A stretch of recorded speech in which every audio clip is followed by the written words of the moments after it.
ज्या स्टुडंट्सनी आत्महत्या केली त्यांची नैतिक जिम्मेदारी घेऊन धर्मेंद्र प्रधान यांनी राजीनामा दिला पाहिजे। दिल्ली पोलीस आमच्यासोबत, आम्ही ज्या या देशाचे नागरिक आहे त्यांच्यासोबत आतंकवादी आणि क्रिमिनल सारखा का व्यवहार करतात। जंतर मंतरवर आज दुसऱ्या दिवशी देखील अभिजित दीपके हे नीटच्या परीक्षेमध्ये जो पेपरफुटीचं प्रकरण झालं त्यात धर्मेंद्र प्रधान यांचा राजीनामा घ्यावा या मागणीसाठी आंदोलन करतायत। आज पेपर आहे नीटचा, त्या विद्यार्थ्यांना काय सांगाल आणि कशा शुभेच्छा द्याल?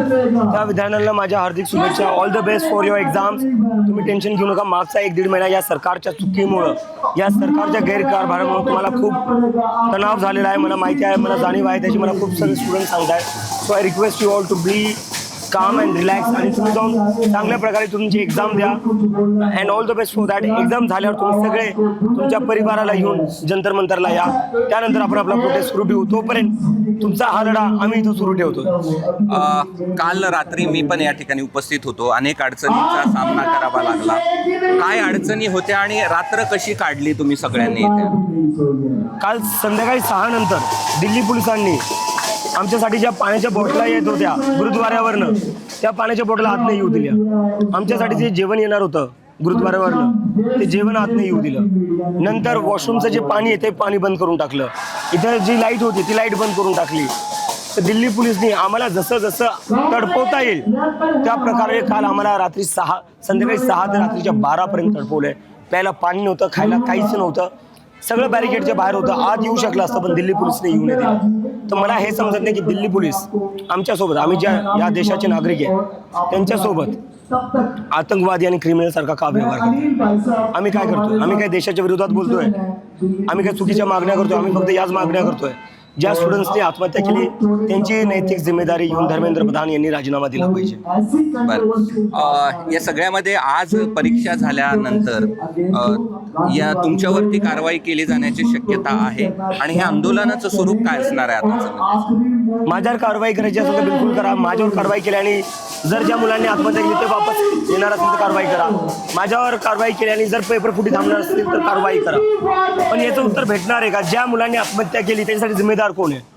जी पेपर फुटी झाली त्याच्यावर जिम्मेदार कोण आहे? त्याच्यावर कधी कारवाई होणार हा प्रश्न माझा आहे। सरकारकडून काही बोलणं झालं? सरकारकडून काहीच बोलणं नाही झालं आहे। सरकार आमचं पाणी बंद करते, सरकार आमचं जेवण बंद करते, वॉशरूमचं पाणी सुद्धा या लोकांनी बंद करून ठेवलेलं। म्हणजे काय लायकी ठेवली या लोकांनी या देशात आमची नागरिकांची। आंदोलनाचा शेवट काय? धर्मेंद्र प्रधानचा राजीनामा हाच आंदोलनाचा शेवट असेल। बरं, आजचं आंदोलनाची दिवसभर कसं चालेल आणि काय काय या ठिकाणी अपेक्षित आहे? आणि आम्ही इथंच बसून राहणार आहे। भरपूर लोक येणार आहे। आता जे किसान मोर्चा आहे, किसान मोर्चाने आम्हाला पाठिंबा दिलेला आहे। तर असे बरेचसे लोक आम्हाला पाठिंबा देत आहे आणि ही मुवमेंट अजून मोठी होत जाईल आणि जोपर्यंत धर्मेंद्र प्रधान राजीनामा देणार नाही तोपर्यंत मुवमेंट। जे इथं नाही त्यांना काय जे इथं नाही आहे त्यांना मी रिक्वेस्ट करतो, आपल्या आपल्या शहरात, आपल्या आपल्या सिटीमध्ये जिथं होऊ शकेल तिथं शांतीपूर्णपणे तुम्ही प्रोटेस्ट करावं।